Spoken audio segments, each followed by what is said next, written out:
Assalamualaikum warahmatullahi wabarakatuh. Alhamdulillah hadana lihaza wa ma kunna linahtadiya laula an hadana Allah. Ashhadu an la ilaha illallah wahdahu la syarika lah wa ashhadu anna Muhammadan abduhu wa rasuluh sallallahu alaihi wa ala alihi wasallam. Ikhwan dan akhwat rahimakumullah, jamaah Majelis Taklim Baiti Jannati yang dimuliakan oleh Allah. Alhamdulillah kita berkumpul kembali kali ini di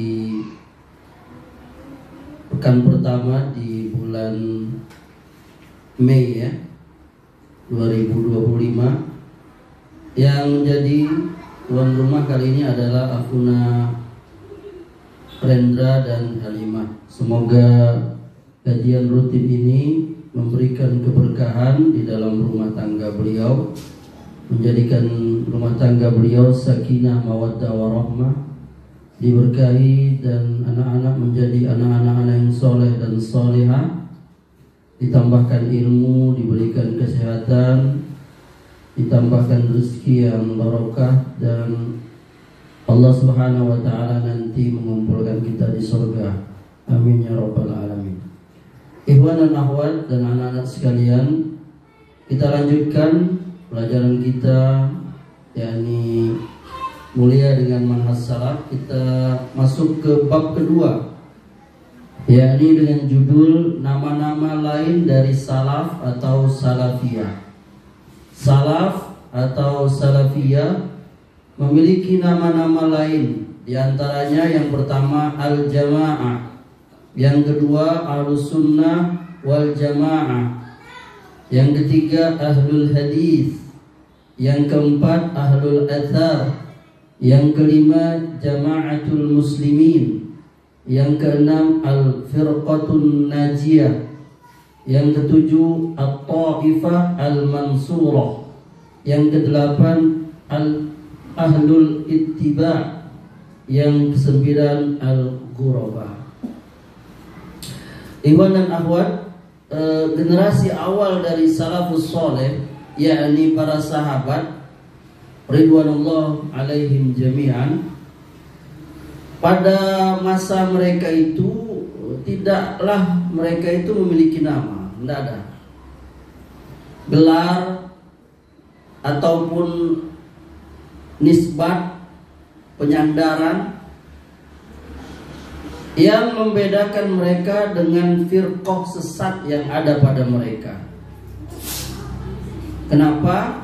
Hal itu dikarenakan mereka itu, para sahabat, adalah orang-orang yang mengamalkan ajaran Islam secara utuh atau sempurna. Nah, ketika muncul firqah-firqah sesat dari kalangan ahlul ahwa, yakni para pengikut hawa nafsu, atau ahlul bid'ah, orang-orang yang mengajak kepada kebid'ahan, juga ahlus subhat. Apa itu? Orang-orang yang memberikan keraguan-raguan, campur aduk, yakni antara kebenaran dan kebatilan, sehingga orang bingung, Maka tampaklah nisbat serta gelar yang syar'i bagi mereka, yang tetap di atas manhaj para sahabat, yang itu membedakan antara mereka dengan firqah-firqah sesat yang ada. Jadi ana ulangi, jadi dulu itu nggak ada. Kenapa? Karena masih satu oleh para ulama. Maka setelah muncul firqah-firqah sesat, maka dibuatlah nama itu untuk membedakan yang masih lurus dengan yang sudah tersesat. Gelar-gelar ini itu diambil dari sumber-sumber hadis Rasulullah SAW yang sahih, juga kabar atau athar dari para sahabat, dan dijelaskan oleh para ulama. Beberapa di antaranya itu pertama al-jamaah. Ya. Berdasarkan sabda Rasulullah SAW, ala inna man qablakum min ahlil kitab iftaraku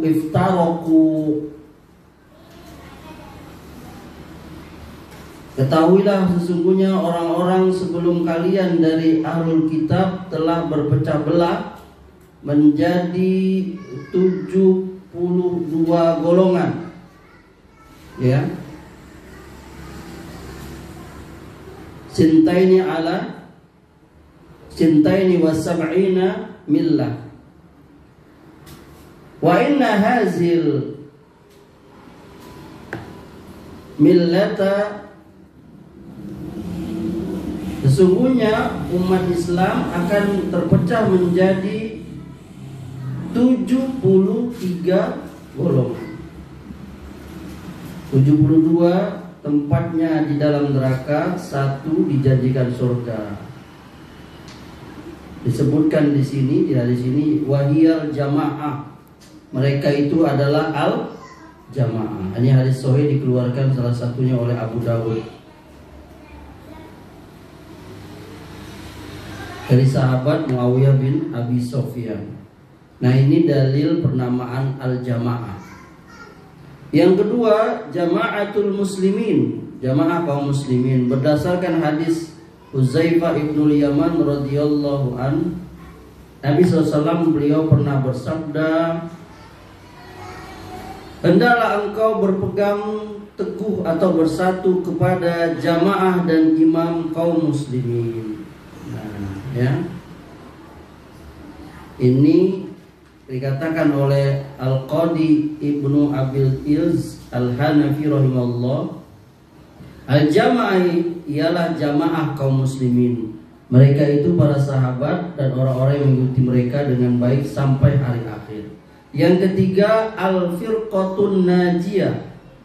Apa itu? Yakni golongan yang selamat. Maksudnya selamat dari apa? Selamat dari api neraka. Ini berdasarkan sabda Nabi SAW yang menyebutkan satu golongan umatnya yang selamat dari neraka. Beliau bersabda, kulluhum finnari illa millata wahidah ma'ana alaihi wa ashabi. Semua golongan tersebut tempatnya di neraka kecuali satu, yakni yang aku dan para sahabatku berada di atasnya. Ini hadis hasan dikeluarkan oleh Tirmizi dari sahabat Abdullah bin Amr radhiyallahu anhu. Kemudian yang keempat, sebutannya At-Taifah Al-Mansurah. Apa itu? Golongan yang mendapat pertolongan Allah.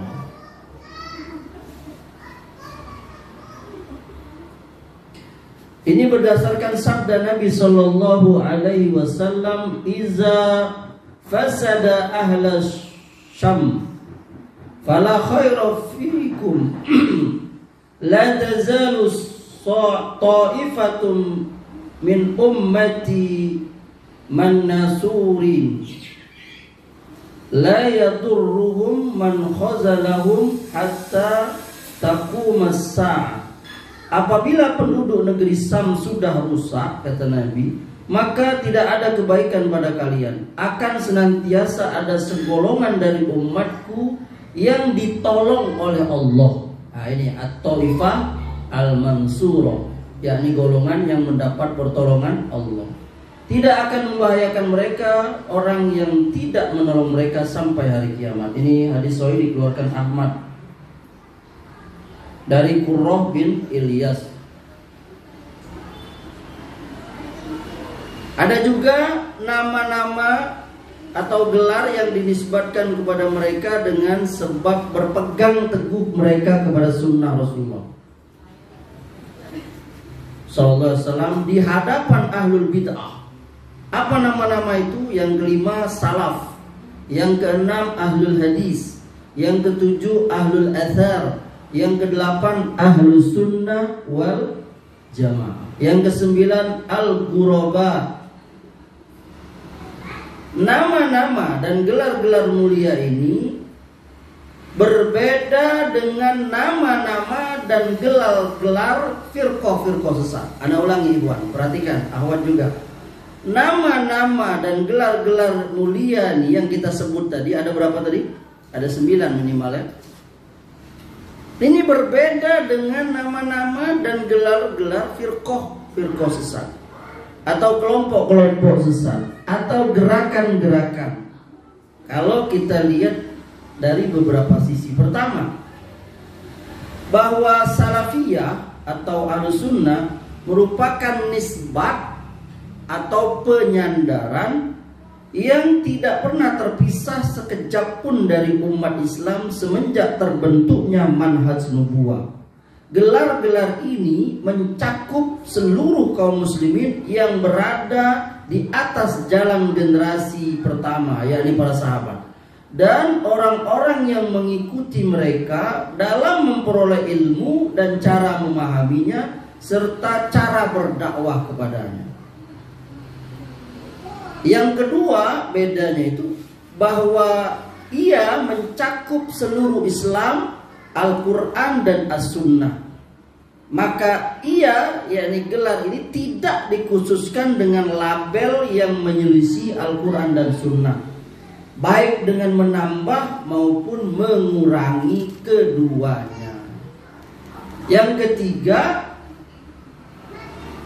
bahwa di antara gelar-gelar tersebut ada yang telah sahih berdasarkan sunnah yang sahih, dan di antara gelar-gelar tersebut ada yang nampak dan muncul ke permukaan pada saat menghadapi manhaj atau cara beragama ahlul ahwa atau pengikut hawa nafsu, firqah-firqah yang sesat, guna membantah bid'ah mereka dan membedakan diri dengan mereka, tidak bergaul dengan mereka, dan untuk menentang mereka. Maka ketika bid'ah telah muncul, mereka membedakan dirinya dengan sunnah. Perhatikan itu, Iwan.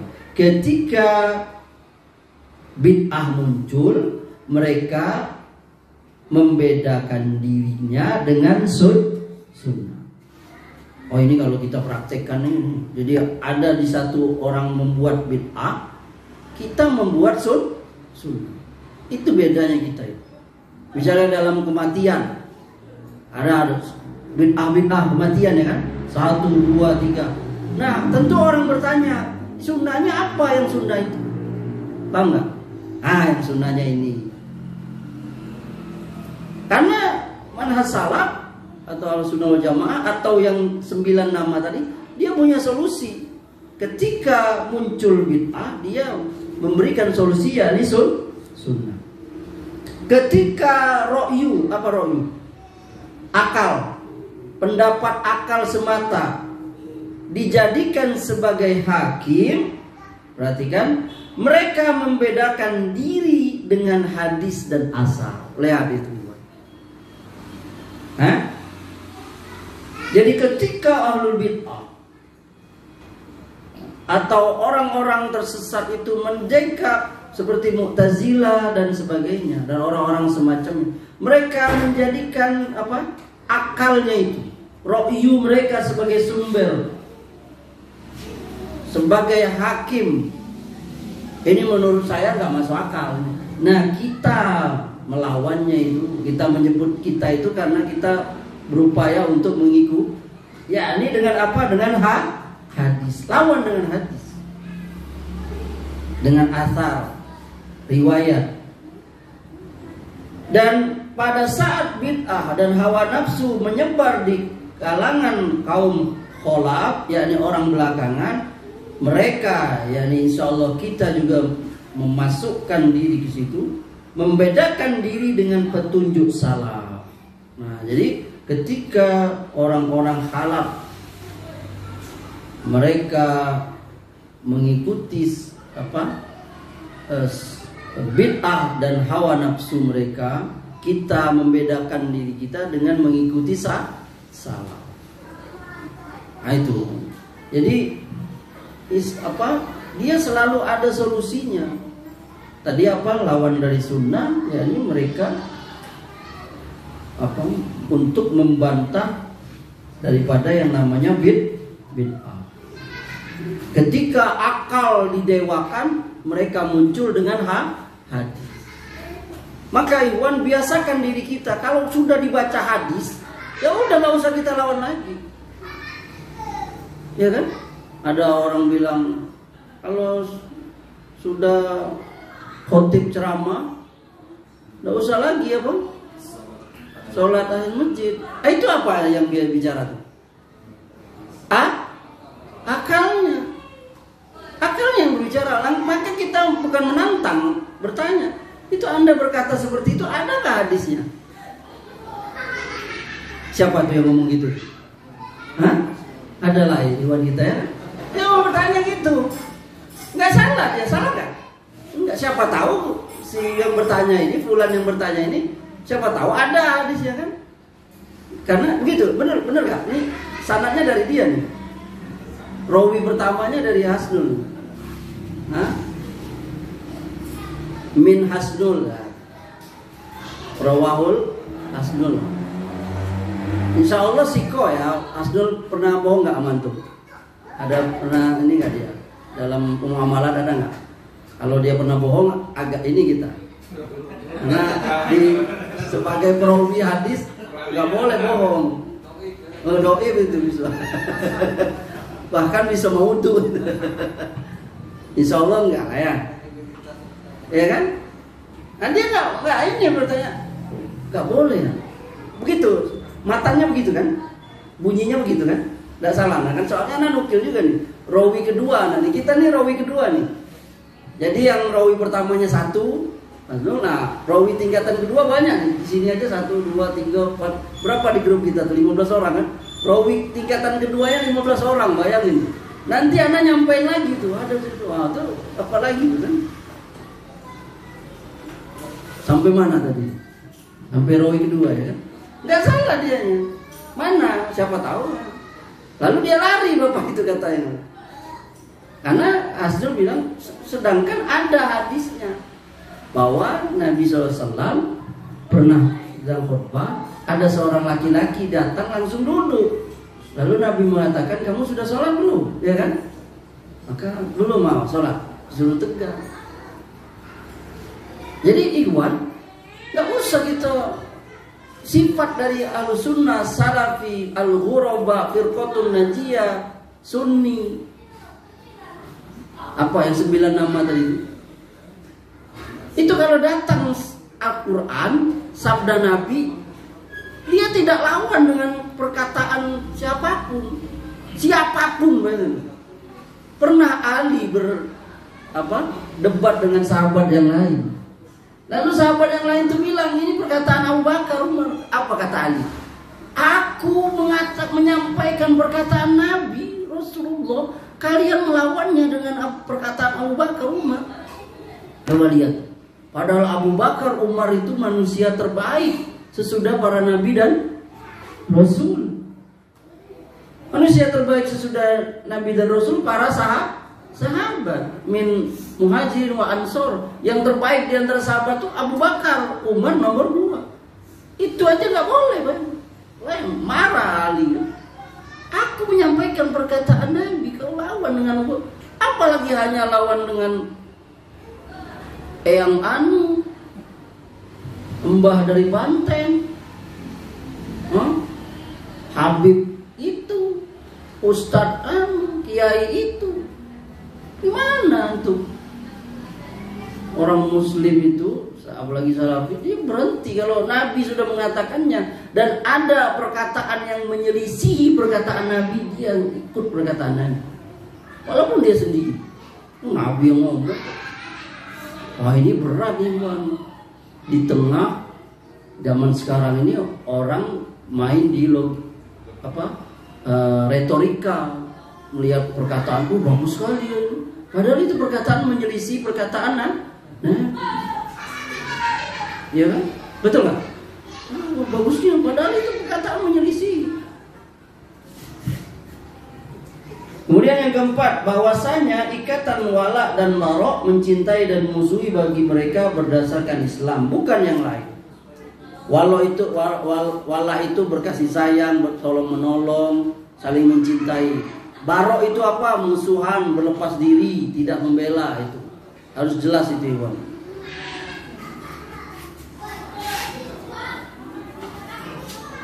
Kelima, sesungguhnya gelar-gelar itu tidak mengajak untuk fanatik kepada seseorang selain dari Rasulullah Sallallahu Alaihi Wasallam. Oleh karena itu menjadi jelaslah bahwa manusia yang berhak disebut sebagai al-firqatun najiyah adalah ahlul hadis was sunnah. Gitu ikhwan dan akhwat. Jadi kalau akhwat ada orang berbicara, wanita itu bagus pakai baju ini kan baju apa? Baju nasional dalam rangka hari ibu ini, tanggal sekian pakai ini, ya kan? Baju apa namanya? Betul, antum tahu lah. Enggak, akhwat lawan. Ini Nabi kami bicara, ya kan? Allah bahkan di dalam surah apa itu ibu-ibu? Al-Ahzab dan surah An-Nur. Yani Allah perintahkan wanita muslimah untuk menutup aurat. Enggak usah dilawan dengan perkataan orang-orang entah dari mana itu. Padahal kalau kita mau adil, pahlawan nasional itu bukan hanya dia saja wanita, ya kan? Ya nggak ibu, ya kan? Bukan hanya ibu itu aja yang lagunya kita nyanyi. Pahlawan nasional kita ada juga yang muslimah, ada juga yang menutup aurat. Siapa contohnya? Ada nggak? Hah? Siapa? Iya, Adi dan sebagainya. Yang lebih sempurna lagi kan kayak ibu siapa tuh yang lupa, tidak hadir dalam ingatan anak. Dia nutup auratnya udah sempurna. Tidak hadir dalam ingatan anak. Udah sempurna, dia pahlawan nasional. Kenapa nggak kita jadikan dia? Mau nggak? Bisa kan Iwan menerimanya kan? Ahwat ya. Jadi kalau seorang muslim itu dia tegak di situ. Dia kalau sudah Allah yang bilang apapun dia tidak mau dia. Coba kalau kita terapkan ini dalam kehidupan sehari-hari. Kalau Allah, Rasulullah sudah bicara, sudah tinggalkan semua perkataan manusia itu. Sampai kata imam besar di kalangan Ahlussunnah, yakni Al-Imam Malik, omongan siapa saja itu bisa kita terima, bisa kita tolak, kecuali omongan pemilik kubur ini. Imam Malik kan Imam Darul Hijrah, yakni Imam Madinah. Beliau mengajar di Masjid Nabawi sambil menunjuk kuburan. Setiap omongan manusia, siapapun dia, bisa kita terima, bisa kita tolak, kecuali omongan pemilik kubur ini. Jadi maksud Imam Malik, kalau Nabi sudah berbicara satu hal, tidak usah kita lawan, bantah dengan omongan orang. Tidak bisa. Durhaka kita, celaka kita. Antum ingatkan kisah ini sahabat penjaga Gunung Uhud waktu perang Uhud. Pakai panah, kata Nabi, kamu jangan turun apapun yang terjadi. Apapun yang terjadi jangan turun. Begitu melihat menang, lihat sahabat dapat ghanimah, harta rampasan, sahabat yang megang panah apa? Turun, lupa. Turun langsung apa? Khalid bin Walidnya langsung mati 70 orang. Salah seorang sahabat itu Hamzah bin Abdul Muthalib, Sa'adullah, singa Allah dan Rasulnya, meninggal beliau. Sampai diambil jantungnya oleh Wahsy, dikorek, diambil, dikasih ke Hindun dengan tangan kanan, Hindun ngasih perhiasannya pakai tangan kiri. Di hadiahnya, kalau kau berhasil membunuh Hamzah, karena Hamzah berhasil membunuh ayah dan anak, kau kasih hadiah kalungku, gelang gua. Langsung digigit sama Hindun jantung. Gak bisa digigit karena udah awet. Wanita Quraisy, wanita jahiliyah gitu ya. Sama nggak dengan Gerwani? Kalau tidur ya? Sama dengan Gerwani? Serem juga. Mana baca kisah Hamzah bin Abd terbunuh yang digigit dong, nggak bisa. Andai bisa digigit, ditelan mungkin sama dia. Berarti dendamnya sudah. Wahsy akhirnya dia dapat hidayah. Lalu dia menghadap Nabi, kata Nabi, kau jangan menghadap di depanku. Nabi sangat berduka. Paman yang membela dia, di saat orang nggak ada yang bela dia, Hamzah bin Abdul Muttalib, orang yang mati syahid. Lalu Nabi menyolatinya 70 kali bersama sahabat yang lain berganti-ganti. Lalu Wahsy pun ketika muncul fitnah Nabi palsu Musailamah Al-Kadzab, dia termasuk orang yang memerangi Musailamah, dan dia berhasil menombak Musailamah pakai tombak yang untuk nombak Hamzah. Dan dia berdoa mudah-mudahan Allah mengampuni dia. Kalau dulu aku pernah membunuh manusia terbaik, maka hari ini aku membunuh manusia terburuk dengan tombak yang sama. Semoga Allah mengampuni. Kembali kita. Ini kesalahan siapa? Kesalahan apa? Pasukan panah. Tidak taat kepada Nabi. Ya ini Nabi sudah bilang jangan turun. Coba sekarang kita, gimana kita nggak kalah? Berapa pelanggaran kita terhadap sabda Nabi? Berapa? Banyak nih. Di sholat aja Nabi bilang, "Shollu kama ra'aitumuni usolli." Sholatlah kamu sebagaimana kamu lihat aku sholat. Nah, berapa banyak kaum muslimin yang sholat tidak seperti Nabi? Kita ini yang sudah lagi, kita tiap hari harus memperbaiki sholat kita, Iwan. Ana dan antum harus. Udah ini enggak, takbir kita, wudhu kita, itu yang jadi ini kita. Baru di bidang sholat, belum lagi yang lainnya. Paham gak? Nih kita semua sama nih, sholat semua kita, wudhu semua. Cari nafkah, bagaimana cara nafkah menurut Nabi? Coba. Nggak usah takut dengan ini. Itu tadi ngobrol sama Rendra tadi, atau dengan Doni juga, yang kita berbicara tentang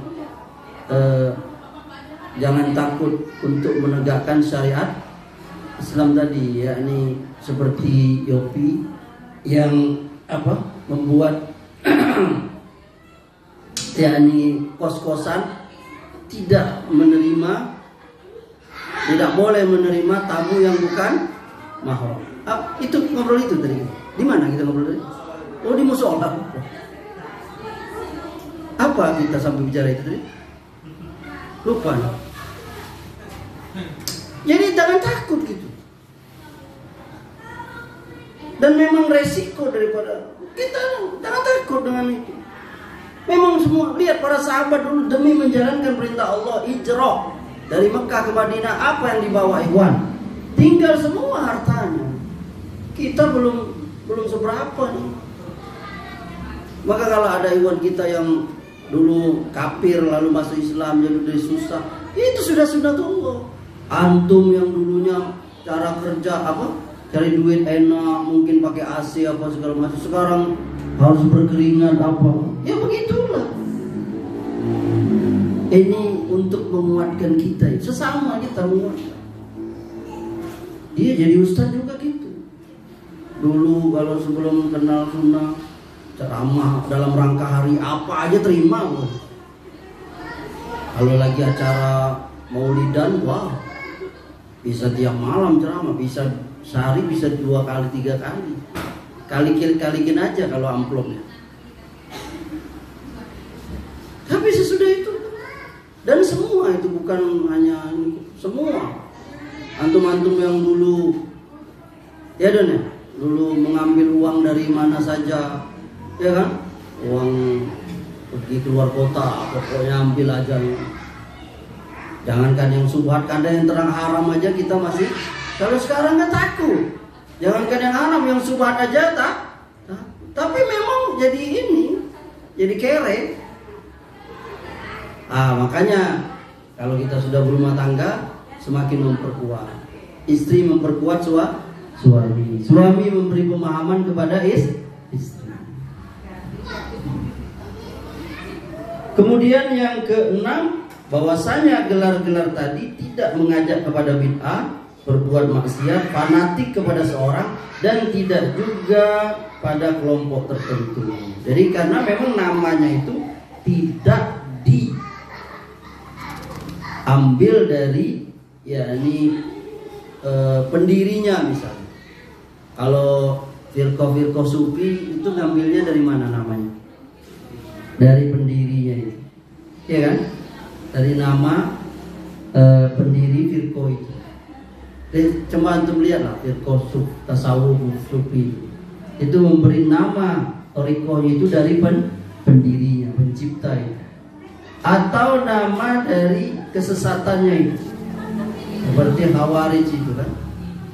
Kalau zaman sekarang ini kelompok liberal, kenapa dikasih nama liberal? Atau mereka menamakan diri mereka sendiri liberal, kenapa?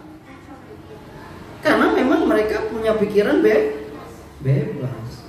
Liberal itu bebas. Liberal itu bahasa Inggris ya? Ya dong? Hah? Oh, bahasa Prancis. Bahasa Inggrisnya apa? Freedom. Bebas ya. Kebebasan berpikir ya. Nah itu.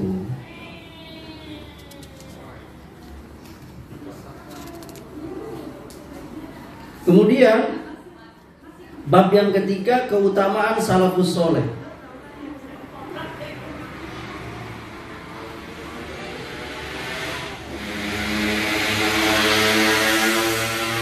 Jadi salafus soleh itu diawali dengan sahabat. Sahabat itu adalah orang yang bertemu dengan Rasulullah SAW, beriman kepadanya, dan meninggal dalam keadaan muslim. Ya, dalam keadaan muslim.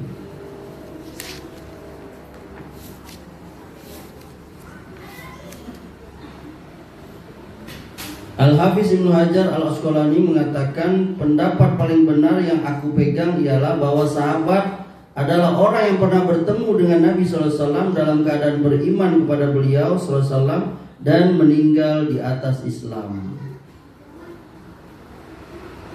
Masuk juga dalam pengertian ini setiap orang yang beriman yang bertemu dengan beliau baik lama maupun sebentar dan menyertai beliau, yang meriwayatkan hadis dari beliau maupun yang tidak, yang berperang bersama beliau maupun tidak, yang pernah sekali melihat beliau meskipun tidak duduk bersama beliau, dan yang tidak pernah melihat beliau karena suatu penghalang seperti dia buta. Jadi orang walaupun dia hidup sezaman Nabi, bahkan ketemu, melihat dengan Nabi, bergaul dengan Nabi, tapi dia tidak beriman dengan Nabi, dia bukan sahabat. Misalnya siapa? Abu Jahal, Abu Lahab, dan seterusnya. Ada yang sezaman dengan Nabi, dia beriman dengan Nabi, tapi dia tidak pernah melihat Nabi. Dia tidak disebut sahabat. Siapa contohnya? Ya, siapa lagi? Misalnya Raja Najasyi, Raja Ethiopia, yang ketika dia mati, Nabi dikasih tahu oleh Allah, Nabi mengajak sahabat untuk sholat. yang kita kenal dengan sholat apa? Goib. Nah, itu dia beriman dengan Nabi. Dia mati dalam keadaan muslim, bahkan Nabi sholat goib. Wah, istimewa. Tapi dia nggak disebut sahabat. Kenapa? Karena dia tidak melihat Nabi. Imam Bukhari mengatakan, siapa saja dari kalangan kaum muslimin yang pernah menyertai dan melihat Rasulullah SAW, maka dia terhitung sahabat. Abu Muhammad bin Hazm, sahabat ialah semua orang yang telah duduk bersama Nabi SAW meskipun hanya sesaat, mendengar perkataan beliau meski hanya satu kalimat atau lebih, atau menyaksikan beliau secara langsung, dan tidak termasuk kaum munafik yang telah dikenal kemunafikannya dan mati dalam keadaan munafik, dan tidak termasuk orang yang diusir oleh Rasulullah SAW karena alasan yang patut seperti kaum banci dan orang semacam itu. Siapa saja yang telah memenuhi kriteria tersebut maka ia berhak disebut sahabat. Wah, ini buruk sekali banci ya. Minimal Imam Ibnu Hazm Al-Andalusia, beliau memasukkan ini perkataan ini, dan tidak termasuk orang-orang yang diusir oleh Rasulullah SAW karena alasan yang patut. Nah, berarti orang ini sezaman kan? Misalnya kaum banci dan orang-orang semacam itu. Ini nggak ada tempatnya itu. Kalau kita sekarang banci jadi apa? Diundang jadi ngisi acara. Bahaya ini. Banci itu sama kayak orang latah. Ya, ini bisa menu. Siapa yang paling serem di antara antum? Nggak ada yang serem ya? Rendra yang paling serem. Kita anggap Rendra. Rendra ini kan dia kayak tentara, kayak apa? Maksud anak serem tuh kayak tentara gitu, marinir loh, angkatan laut Rendra. Dia kalau berkawan dengan banci, aduh, dijamin ngobrol sama antum. Enggak malu anak meraktekinnya. Iya kan? Karena apa? Karena burung itu dia akan berteman dengan sesama burung itu. Burung bangkai dia nggak akan berkawan dengan burung merpati. Burung merpati dia nggak akan kawan dengan burung rangkong. Kenapa? Maka kalau kita berteman dengan seseorang yang dalam tanda kutip banci itu, lama-lama jadi banci loh. Kawan itu mempengaruhi. Sama kata Nabi itu, orang dibentuk dengan temannya. Bertemanlah dengan tukang jual minyak wangi, jangan berteman dengan pandai besi. Ini menarik juga nih perkataan. Jadi ulama itu mereka memberikan definisi sahabat, dan ya, Abu Muhammad Ibnu Hazm atau Ibnu Hazm Al-Andalusia, beliau memberikan ngecualin banci itu bukan sahabat Nabi loh. Kenapa? Kalau secara logika ya benar kan ya menurut antum? Kalau andai kata banci itu disebut sahabat Nabi, mungkin mereka akan menjadikan dalil, ya kan? Wah, kami ada juga sahabat banci, ya kan? La ilaha illallah, musibah. Kalau tunanetra ada siapa, Iwan? Halo, siapa sahabat yang tunanetra? Muazzinnya Rasulullah. Searchinglah dulu. Siapa? Ada lupa nih.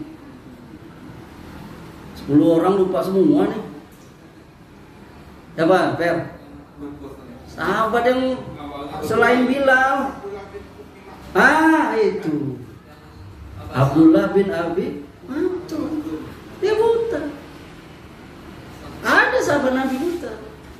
Dan jadi kebanggaan orang-orang tahu kami ada sahabat, yakni orang seperti kami yang jadi sahabat Nabi.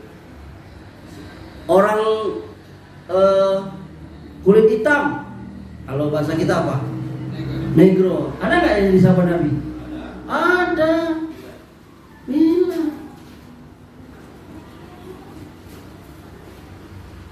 Hah? Betul kan? Itu. Kalau banci, coba. Auzubillah min dzalik kan. Anak menarik juga nih Ibnu Hazm. Dia memberikan kriteria tidak termasuk banci atau orang-orang yang, karena memang Nabi mengusir kalau ada banci diusir. Hah? Iya. Ada banci.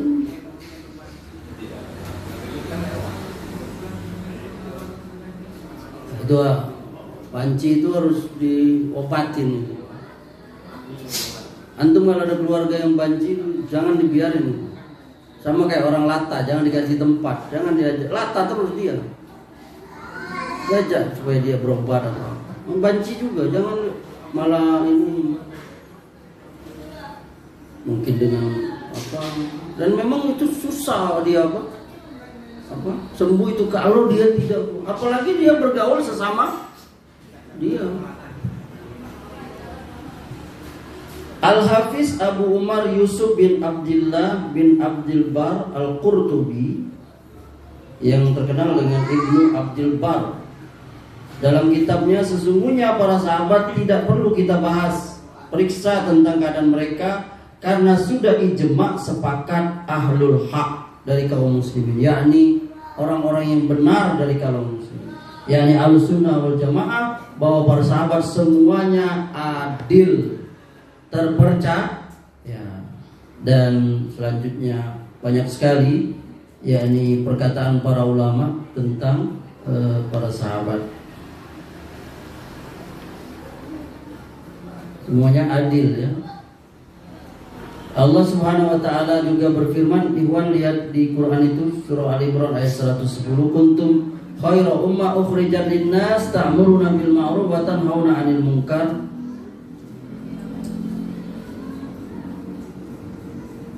wa tu'minu nabillah. Kamu umat Islam adalah umat terbaik yang dilahirkan untuk manusia, karena kamu menyuruh berbuat ma'ruf dan mencegah dari yang munkar dan beriman kepada Allah.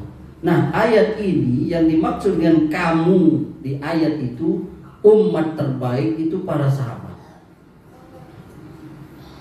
Dan kita ini yang hidup sesudah para sahabat bisa dapat dikatakan sebaik-baik umat kalau kita mengikuti mereka. Jadi jangan GR dulu. Di ayat itu kamu itu bukan kita, ya ini para sahabat, karena ayat itu turun yang ada siapa?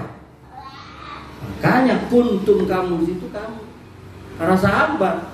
Kalau kita ingin masuk ke ayat itu yang dikatakan Allah terbaik, dari kita ikut mereka. Kemudian ayat yang kita tahu ya, Taubah ayat 100, wasabiqunal awwalun minal muhajirin wal ansor. Lihat itu Iwan, At-Taubah 100 itu, al-ayat dan seterusnya sampai akhir ayat. Orang-orang yang terdahulu dari pertama-tama masuk Islam di antara muhajir dan ansor, dan orang-orang yang mengikuti mereka dengan baik, Allah ridho kepada mereka. Mereka ridho kepada Allah. Allah sediakan bagi mereka surga yang mengalir di bawahnya sungai-sungai, mereka kekal di dalamnya. Itulah kemenangan yang agung. Rasulullah bersabda, la tasubbu ashabi, jangan kamu caci maki sahabatku. Demi Allah yang jiwaku berada di tangannya, seandainya salah seorang dari kalian, dari kita ini, berinfak emas sebesar gunung Uhud. Siapa yang sudah pergi umroh haji, besarnya gunung Uhud. Ada orang yang berinfak sebesar emas sebesar gunung Uhud itu tidak menyamai yakni infak sahabat yang berinfak satu mud. Satu mud itu satu genggaman orang dewasa. Bahkan separuhnya aja gak sama. Kalau ada di antara kita yang berinfak emas sebesar gunung Uhud, berapa ton? Gak sama dengan sahabat yang hanya berinfak ini. Berinfak apa? Gandum, jemawut, atau beras gak ada ya? Kurma, kismis. Setengahnya aja gak ada. Ini Nabi, ini maksudnya pujian Nabi kepada sahabat. Kemudian antum lihat juga surah Al-Fat ayat 18. Ya, ini ketika berjanji itu ya. Sesungguhnya Allah meridhoi orang mukmin ketika mereka berjanji setia di bawah pohon. Dia mengetahui apa yang ada dalam hati mereka, lalu dia memberikan ketenangan dan mereka memberi balasan dengan kemenangan yang dekat. Al-Fat ayat 18. Imam Ibnu Katsir berkata, Allah Ta'ala memberitahukan tentang keriduannya kepada orang mukmin yang berbaiat kepada Rasulullah SAW di bawah pohon. Jumlah mereka yang disebut itu 1.400 orang. Pohon yang dimaksud pohon Samura yang terletak di wilayah Hudaybiyah. Ya. Sampai Nabi mengatakan tidak akan masuk surga, tidak akan masuk neraka, tidak akan masuk neraka orang yang berbaiat di bawah pohon ini. Itu berarti Nabi menjamin apa? Masuk surga. Di hadis yang lain Nabi mengatakan tidak akan masuk neraka orang yang ikut perang Badar dan ikut perjanjian Hudaybiyah. Nah, ini yang perlu kita garis bawahi. Bagaimana kalau ada terjadi perbedaan pendapat di kalangan para sahabat, Ikhwan? Kan sahabat itu manusia. Mereka juga bisa ribut sama mereka. Antum ribut sesama kawan? Halo? Biasa itu. Sahabat juga. Antum, kita pernah bermasalah dengan istri kita? Sama. Nabi juga pernah. Ya, istrinya begini. Hal yang sama. Nah, para sahabat pun ada perselisihan, tapi ini membedakan kita dengan ahlul bid'ah. yakni ahlus sunnah, salafiyin, al-ghuraba, firqatun najiyah, dan seterusnya 9 nama tadi itu. Kita tidak ngomongin itu, tidak memperbincangkan itu, tidak mendebatnya, tidak, karena mereka sudah meninggal. Kewajiban kita mendoakan mereka. Apa salah satunya? Radhiyallahu anhu. Kalau kita nyebut nama sahabat tuh di belakangnya apa? Radhiyallahu Abu Bakar radhiyallahu anhu. Atau kalau sahabat radhiyallahu anhum ajma. Semoga Allah meridhoi mereka atau satu per orang per orangnya. Abu Bakar radhiyallahu, Umar radhiyallahu. Ini beda kita dengan ahlul bid'ah. Jadi kita menahan diri dari perselisihan di antara para sahabat. Karena memang riwayat-riwayat tentang perselisihan para sahabat itu yang sampai kepada kita itu ada yang dusta memang benar-benar. Ada yang tercampur antara yang benar dengan yang dusta. Ada yang ditambah, ada yang dikurangi, ada yang diselewengkan. Sedangkan dalam riwayat yang sahih mereka sudah dimaafkan. Karena mereka orang yang berjihad, yang bisa benar dan bisa pula salah. Sedangkan secara individu sahabat bisa apa? Salah. Ada nggak sahabat salah? Ada. Ada berapa sahabat? Berapa orang sahabat yang nggak ikut perang? Ingat nggak tuh? 3 orang itu kan? Anda tahu kan kisahnya? Yang sampai diikat di mana tuh? Di Masjid Nabawi kan? Lalu disuruh oleh Nabi untuk mendiamkan mereka sampai Allah menerima taubat mereka. Ini para sahabat.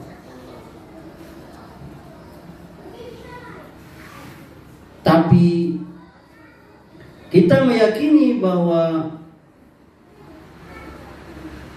mereka setiap individunya mereka tidak terjaga atau tidak maksum dari dosa. Enggak. Beda dengan Nabi. Sahabat bisa berbuat dosa, baik dosa besar maupun dosa kecil. Antum ingat enggak ada sahabat wanita sahabiah yang hadap kepada Nabi, "Ya Rasulullah, rajam aku." Kenapa dia? Karena dia berzina. Kata Nabi, nanti sudah kau sampai melahirkan. Nah, sampai melahirkan, habis melahirkan dia ngadep lagi. "Ya Rasulullah, aku sudah melahirkan. Bagaimana? Kau susui dulu anak kau. Beliau habis susui. Sesudah nyusui, apa dia datang lagi, ya udah Nabi rajam. Sampai ada sahabat yang marah-marah karena darahnya muncrat atau apa, kena. Apa langsung Nabi tegur. Andai kata taubat dia itu ditimbang dengan taubat kalian, maka lebih berat taubat dia. Artinya perempuan tadi itu yang datang kepada Nabi itu, dia benar-benar mengaku salah. Lihat itu. Itu. Jadi kalau kita ada salah, apa? Biasa manusia. Ya enggak Iwan? Bisa. Antum bisa berbuat salah? Bisa. Dosa besar bisa? Bisa. Sahabat tadi itu. Tapi membedakannya apa? Taubat. Jadi antum jangan merasa udah hebat enggak dosa. Jangan. Orang yang hebat itu adalah orang yang merasa selalu berbuat salah. Lihat sholat itu mengajari kita. Assalamualaikum warahmatullahi wabarakatuh. Assalamualaikum. Apa yang kita sebut? Apa? Minta ampun sama Allah. Padahal kita habis sholat. Lihat. Sholat itu baik atau buruk? Tapi kita diajari istighfar. Kata para ulama, istighfar itu untuk menutupi kekurangan yang ada dalam sholat kita. Nabi SAW itu, beliau sehari semalam itu Ikhwan, paling sedikit 70 kali istighfar. Ana dan antum sehari berapa? Berapa hari? Kita paling habis sholat 3. Astagfirullah. Allahumma antas salam wa minkas salam. Ada juga Allahumma lantas jalan. Udah langsung, nggak apa-apa juga sih. 3 kali 5 berapa? 15 baru. Nabi 70. Padahal Nabi itu liyaghfira lakallahu ma taqaddama min dzambi. Yakni dosa Nabi itu sudah diampuni. Dosa beliau yang dulu, bahkan dosa yang akan datang. Nah, kita kembali ke tadi itu. Jadi para sahabat itu adalah salaf, yakni pendahulu. Jadi kalau disebut salaf itu siapa? Yang pertama itu siapa? Sahabat. Jadi salafi orang yang mengikuti siapa? Sahabat. Barangkali ini yang bisa kita sampaikan Ikhwan. Sudah 52 menit, hampir 1 jam. Semoga Allah Subhanahu wa taala memberikan pemahaman kepada kita. Insyaallah akan pada pertemuan yang akan datang kita lanjutkan bab keempat, yakni dalil-dalil bahwa manhaj salaf sebagai hujjah yang wajib diikuti oleh kita, yakni kaum muslimin. Semoga bermanfaat. Wassallallahu ala nabiyina Muhammadin wa ala alihi wasallam. Subhanakallahumma wa bihamdika asyhadu an la ilaha illa anta astaghfiruka wa atubu ilaik. Assalamualaikum warahmatullahi wabarakatuh.